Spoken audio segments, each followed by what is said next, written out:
Hello, my name is Matt Denton, this is Mantis Hacks, and I have a problem. A giant Lego problem.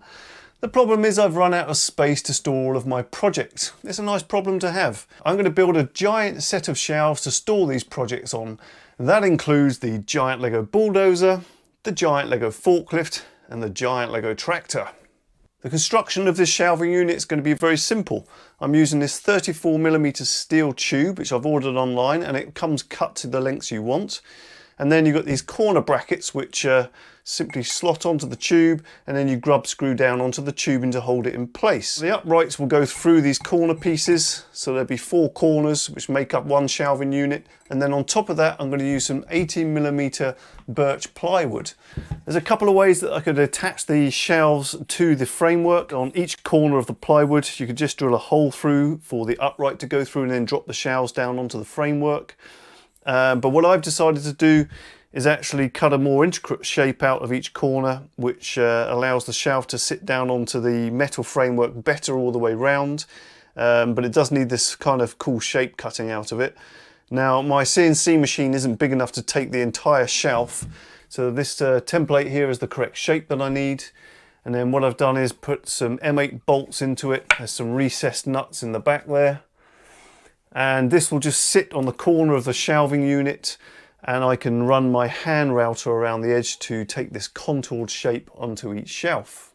I'm pretty excited to get this together because I haven't seen any of my Giant Lego models together in one place ever.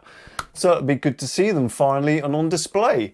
I've got all the bits, let's start building. I'm going to start by using my template to mark the plywood, and then use a jigsaw to take away most of the material.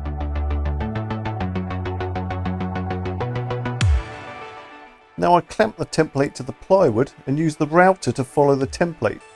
The router is a 1/2 inch bit with a 1/2 inch bearing, so it follows the template perfectly. You don't want to take too much material off at a time with the router, otherwise it overheats and burns the material. Obligatory slow-mo shot. Of course I have to do this on each corner of the shelf. So now I'm going to switch over to the round over bit and go around the edge of the shelf on both sides to put a nice radius on the edges.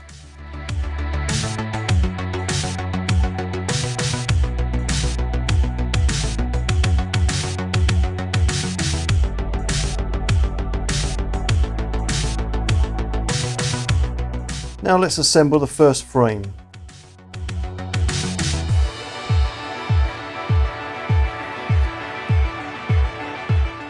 It's obviously important the frame is assembled square, so I measure across the diagonals until they're equal.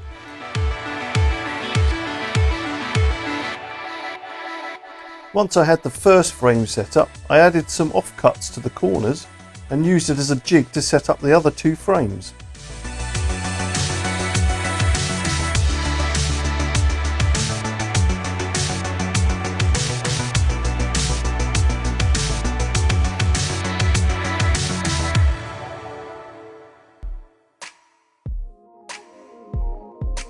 I had some help to get the uprights and frames into this position, and then I gave them a clean down with some soapy water to get rid of the grease residue. Now I'm going to add a self-adhesive white LED strip to each of the front frames. I just use a bit of IPA to take further grease off to make sure the adhesive sticks well.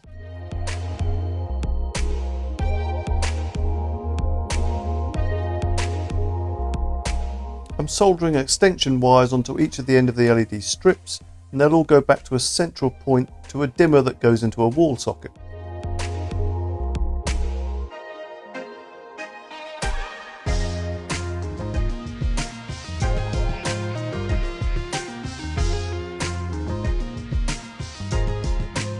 Once I've finished installing the LED strips, I rotate the front bar around so the LEDs face backwards into the shelves, and of course raise the shelf up into its correct position.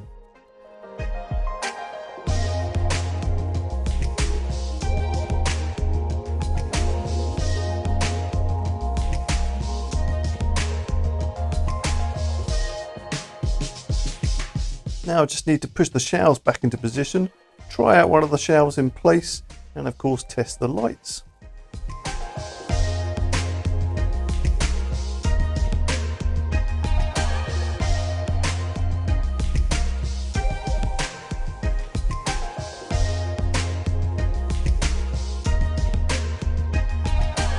As much as I love this finish of this birch face plywood, I'm going to give it a light grey wash because I think the Lego is going to look better against a light grey surface. This is dove grey and you can still see the grain through the surface, which is really nice. And I think the Lego wheel looks really good against this background. Before I can finish my display off, I need to reassemble the Giant Lego Forklift. After some time I've noticed that a lot of the PLA prints have become really loose. I don't know whether the PLA has shrunk back and the fit's got loose, I'm not sure. I don't want to glue this still, so what I'm going to do is use the same technique I've used in the past. Using a soldering iron, I'm just going to score along the edges of the inside of the bricks, which basically leaves a scar on the inside edge of the brick, which you can't really see when it's assembled. But what that does do is tighten up the fit when they go back together. Let's get started.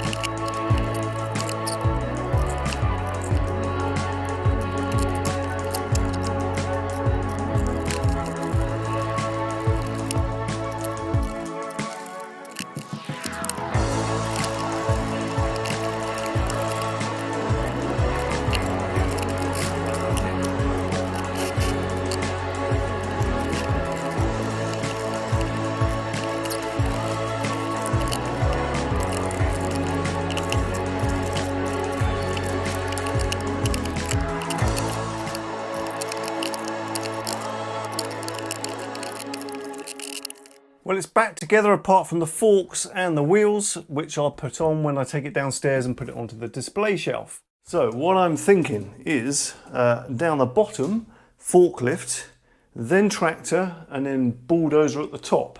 I'm pretty sure, maybe you'll correct me on this, but I think that that is the order they were released in. I think the forklift was first, then the tractor, and then the bulldozer. No doubt someone will correct me if I'm wrong on that. Forklift, tractor, bulldozer. I might have to enlist some help to do this, but I'm going to give it a go. Is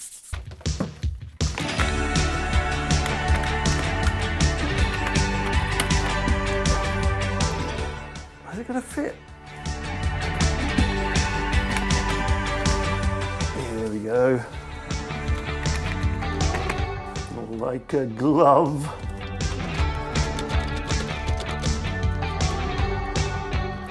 Next up, tractor.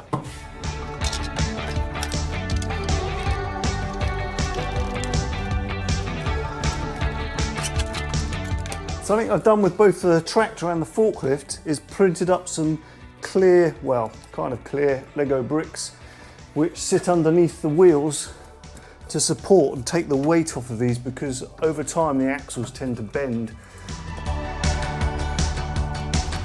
Well, that just leaves the hardest one, the bulldozer, up there.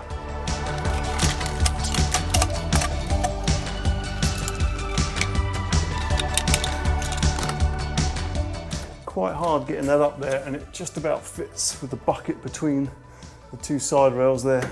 I mean, I did measure it, but still.